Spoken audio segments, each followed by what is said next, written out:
For nearly 170 years, they were the ghosts of the Arctic. Two ships, the HMS Erebus and the HMS Terror, vanished without a trace in 1845. They were the Apollo mission of the Victorian era, the most advanced, well-equipped expedition in history, led by a hero, Sir John Franklin. 129 men sailed into the white void of the Canadian Arctic. Not a single one came back alive. For over a century, the world asked, how did it happen? How did the British Empire's elite sailors turn into skeletons scattered across the ice? Why were they found with their pockets full of silver cutlery, dragging heavy boats in the wrong direction? And what compelled them to commit the ultimate taboo, eating the bodies of their friends? We finally have the answers, and they are more terrifying than any ghost story. Chapter 1. The Unsinkable Pride.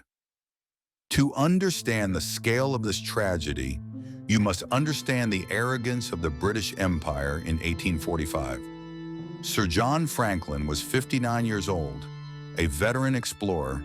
He was given the best ships money could buy.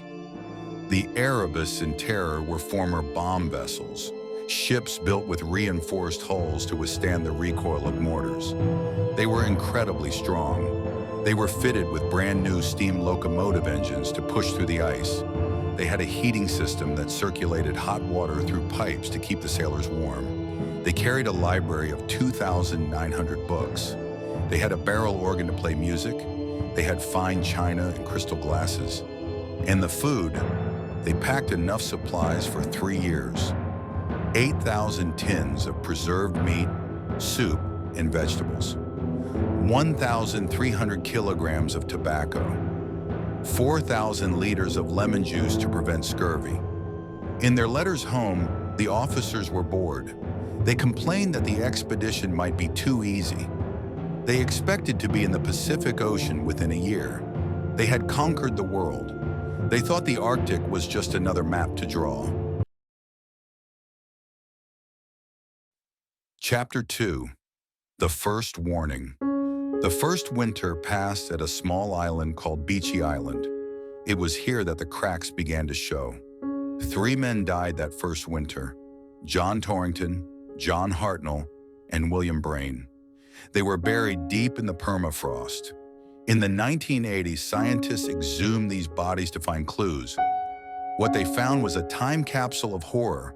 Because of the ice, the bodies were perfectly preserved. Torrington looked like he was sleeping, his eyes half open, staring at the sky. But the autopsies revealed something disturbing. They were emaciated. They had pneumonia, and their tissues contained incredibly high levels of lead. The expedition had barely started, and the men were already being poisoned from the inside.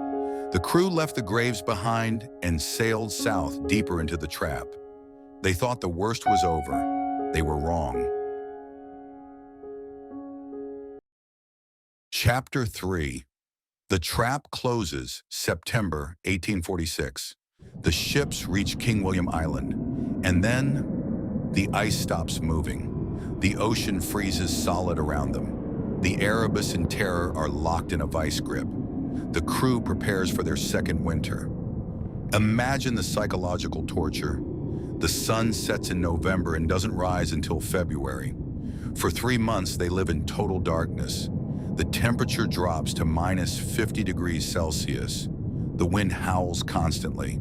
The ice presses against the hull, making the ship groan and scream like a living thing. Discipline begins to rot. Sir John Franklin dies suddenly in June 1847. The cause is unknown, but his death strikes a blow to morale. Captain Crozier takes command. He expects the ice to melt in the summer of 1847. He waits and waits, but the summer never comes.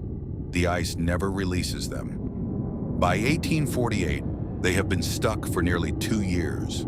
The food is running low, the coal is gone, the steam engines are cold, silent blocks of iron, and the men are changing.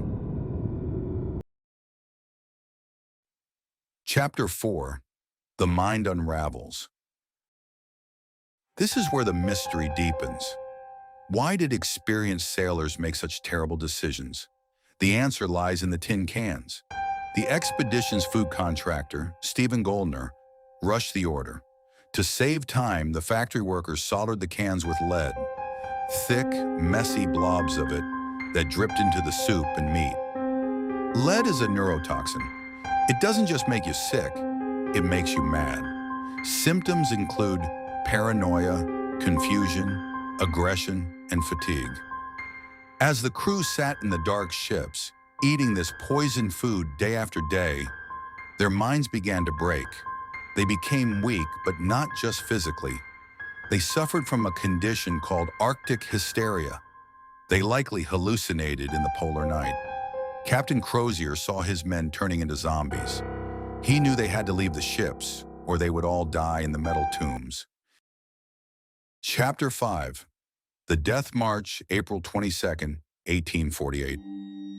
105 men abandoned the ships. They planned to walk south to the Back River, hundreds of miles away. They leave a final note in a cairn.